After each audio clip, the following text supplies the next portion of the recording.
Bienvenue à l'épisode 253 de La Lettre Pro, le podcast IA. Je suis Brulatour, le rédacteur en chef de La Lettre Pro. Aujourd'hui, nous allons explorer les dernières actualités du monde de la radio et du podcast automatisées par l'intelligence artificielle. Voici les titres du jour. PodSqueeze a dévoilé un nouvel outil, le Podcast SEO Optimizer, conçu pour améliorer la découvrabilité des épisodes de podcast sur les moteurs de recherche.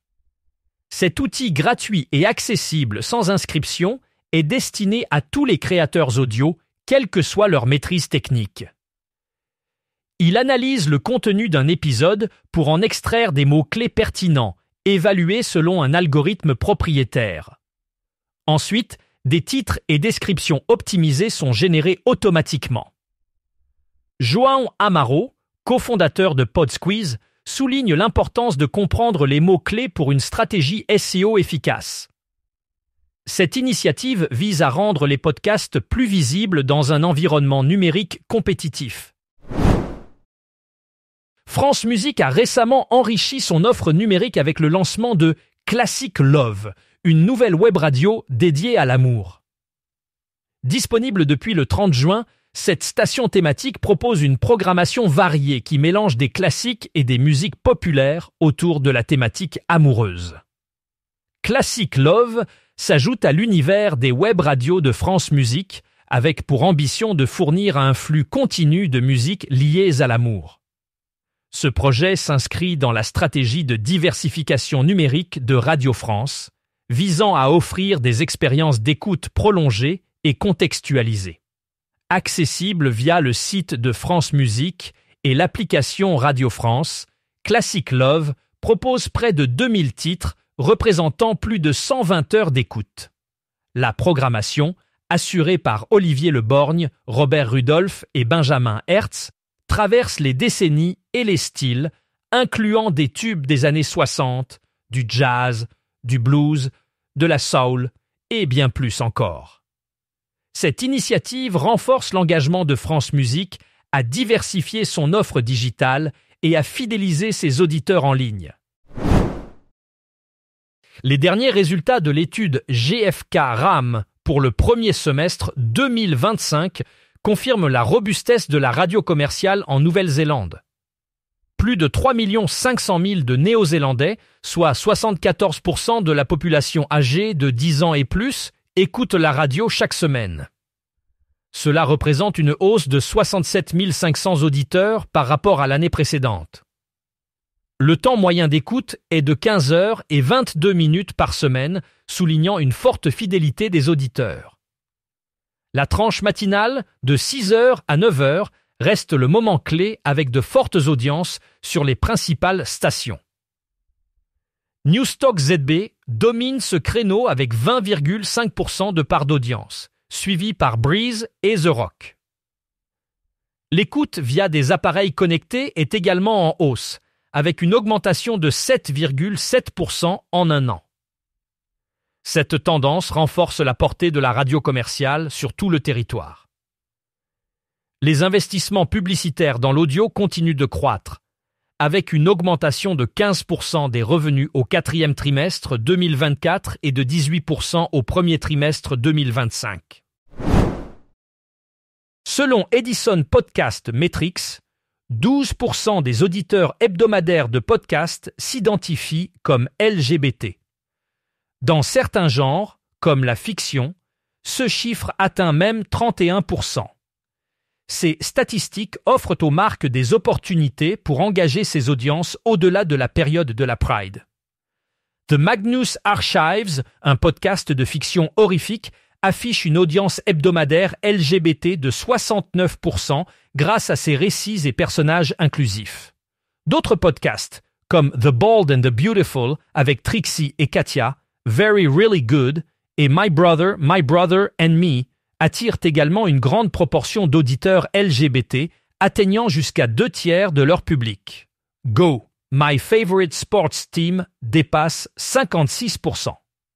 Ces données soulignent le potentiel du podcast comme canal de communication ciblé offrant aux annonceurs une vision précise des comportements d'écoute pour optimiser leur stratégie de fidélisation. Alors que la créativité publicitaire est souvent perçue comme un risque, le rapport The Creative Dividend de Système 1 démontre qu'elle agit comme un multiplicateur de profit. La radio, grâce à son efficacité immédiate et sa capacité à renforcer la marque dans le temps, s'impose comme un levier clé de performance publicitaire. Selon l'étude menée par Système 1 et FI, les professionnels du marketing peinent encore à reconnaître l'efficacité économique de la créativité. Pourtant, les chiffres montrent l'inverse.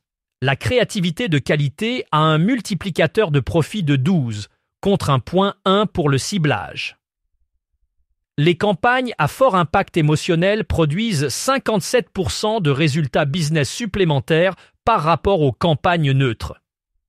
Dans un environnement audio, l'émotion générée par une voix, un jingle ou une narration bien conçue est un levier de performance à ne pas négliger.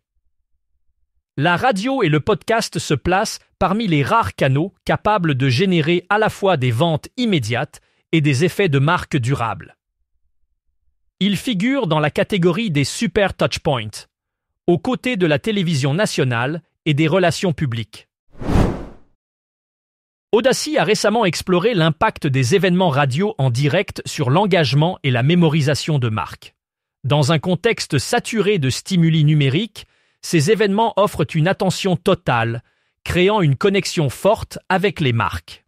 Lors de l'événement We Can Survive, 83% des participants ont reconnu la marque sponsor, 62% ont montré un intérêt pour ses services et 58% ont ressenti une connexion émotionnelle. Les événements en direct permettent de toucher des cibles difficiles à capter par d'autres canaux, notamment les jeunes générations et les hommes, avec un impact mesurable sur les achats. Audacy souligne également l'amplification sociale, avec 57% des participants partageant leur expérience sur les réseaux sociaux. Ces activations créent une synergie entre radio, événementiel et médias sociaux, renforçant l'engagement émotionnel et la fidélisation des audiences. Dans le paysage radiophonique français, Oui FM se distingue comme une véritable forteresse du rock. La station, dirigée par Olivia Valli du groupe 1981, maintient un équilibre entre les grands classiques et les nouvelles découvertes. La musique représente 60% de titres Gold, servant de socle à son identité tout en intégrant des nouveautés audacieuses. Oui FM ne se contente pas de diffuser de la musique, elle accompagne également les artistes, révélant des groupes comme Nirvana et Muse. Les émissions spécialisées, comme Bring the Noise, jouent un rôle clé en exposant des artistes que la station souhaite intégrer à sa playlist. Face aux plateformes de streaming, Oui FM mise sur la proximité et l'humanité, soutenant activement la scène musicale française et organisant des sessions acoustiques et concerts privés. Fondée en 1986, la station demeure un bastion du rock avec une audience cumulée de 2,2%, la plaçant comme la 3e radio locale en Île-de-France. Avec le lancement du Digitradio 3ASA, Technisat introduit le premier poste DAB plus intégrant la technologie Automatic Safety Alert. Ce dispositif innovant diffuse automatiquement des alertes de sécurité en cas de crise, même sans réseau mobile ou connexion Internet grâce au signal radio numérique. Développé après les inondations de l'Artal, l'ASA s'ajoute au système d'alerte existant comme le Cell Broadcast. Fonctionnant même en veille, le récepteur analyse les signaux DAB, plus pour détecter les alertes ciblées et peut s'allumer automatiquement si une alerte concerne la zone de l'utilisateur. Le système utilise des données de localisation pour activer uniquement les radios dans la zone visée. Le Digitradio 3ASA est certifié par Digital Radio Deutschland EV et World DAB portant le logo ASA pour garantir sa conformité technique. Outre sa fonction d'alerte, il comprend un lecteur CD, un port USB, le Bluetooth et des haut-parleurs de 10 watts offrant une expérience audio complète. Disponible à 269 €, ce modèle vise à renforcer la confiance des utilisateurs dans cette nouvelle norme de sécurité. En Nouvelle-Zélande, l'audio numérique se positionne en tête des usages médias, selon l'étude Infinite Dial New Zealand 2025. 94% des personnes âgées de 16 ans et plus consomment de l'audio chaque semaine, surpassant la vidéo à 92% et les réseaux sociaux à 73%. La radio reste centrale, surtout en voiture, avec 68% d'écoute hebdomadaire, un chiffre supérieur aux États-Unis, mais inférieur à l'Australie.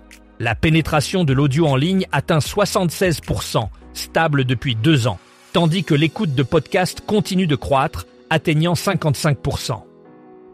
Ces données montrent une maturité du marché audio et une opportunité pour les annonceurs de planifier entre radio et audio digital. Pour plus d'informations, rendez-vous sur le site lalettre.pro et abonnez-vous à notre newsletter quotidienne pour ne rien manquer de l'actualité.